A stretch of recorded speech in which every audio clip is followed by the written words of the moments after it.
Live from Fargo and serving you on TV, online, and on the go. This is Valley News Live 10 at 10. Those people are suffering. They are in a big disaster right now. Imagine like having, like just from the Yazidi community, having 500,000 Yazidi living in tents in the north of Iraq. This is 2.5 years, and it's still on. An Iraqi man is speaking out to the FM community about the horrors occurring in his homeland. Yazidi Haider, his wife and children fled the country right before the Yazidi Genocide. Valley News Team's Natalie Parsons has more. Yazidi Haider is currently here in Fargo, North Dakota, but 2 years ago he was living in Iraq with his wife and children when they decided to leave, escaping just before ISIS attacked his hometown and his family that remained there. They took everything from us, so as if we are starting from zero in life. 500,000 Yazidi people are fleeing their homes in search of safety, now living in tents in northern Iraq. And if ISIS captures you, men are rounded up and killed, women are forced into sex trafficking, and children become soldiers in their army. The neglected people, if we're talking about the oppressed people, if we're talking about like violence happening people, then Yazidis will be the best example for that. So there's no life for Yazidi over there. Haider explains that history is directly responsible for the formation of ISIS, from Saddam Hussein being taken out, then a power struggle in the country, but he believes Iraq will be beautiful again in time. It's a kind of a dark cloud in Iraq. It will be gone. No country ask it, or no country try to be a democratic country and become a democracy in a matter of one moment or something like that. If we look at the histories of other countries, everybody suffered.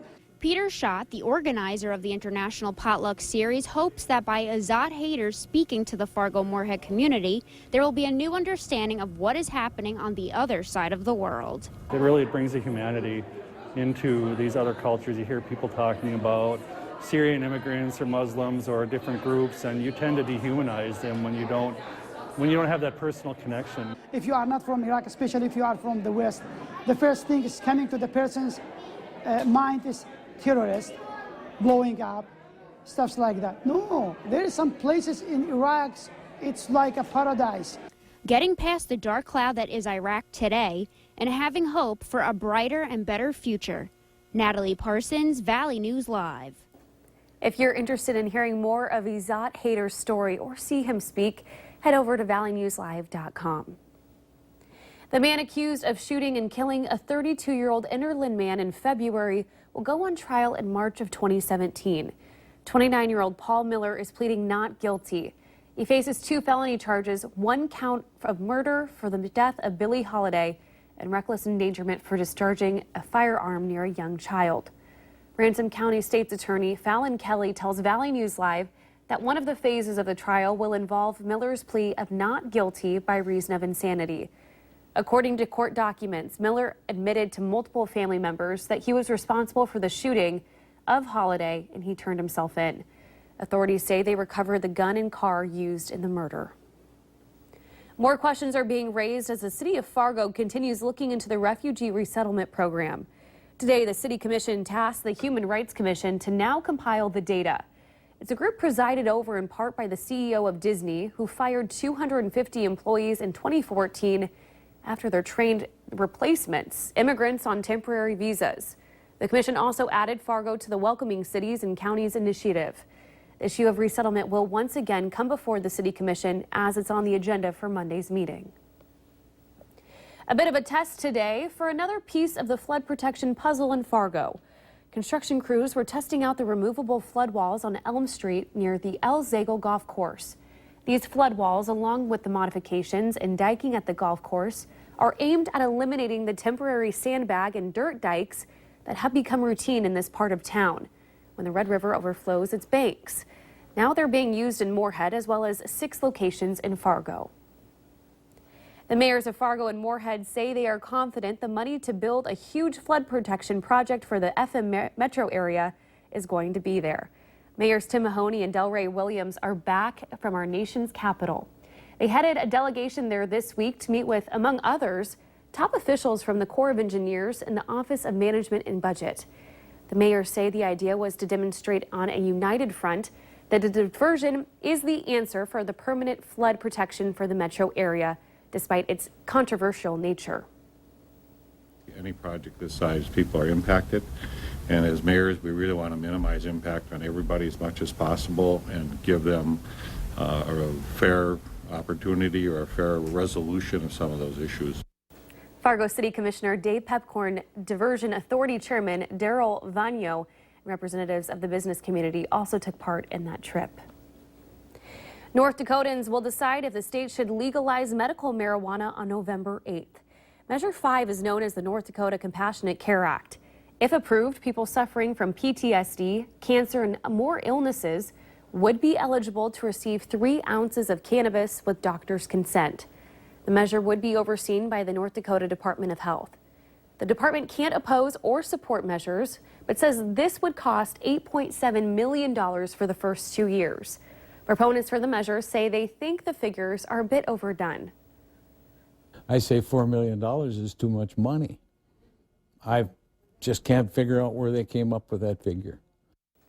To learn more about this measure, read the memo from the Department of Health or the whole 34-page measure by clicking on this story at valleynewslive.com. You're looking at 2 kittens just weeks old who were rescued from a fire in rural North Dakota, Pyro and Manny. These 2 kittens are being called little firefighters. The 2 barely survived after being trapped by a controlled burn. Nicole Johnson has a story of a hero you will only see right here on Valley News Live.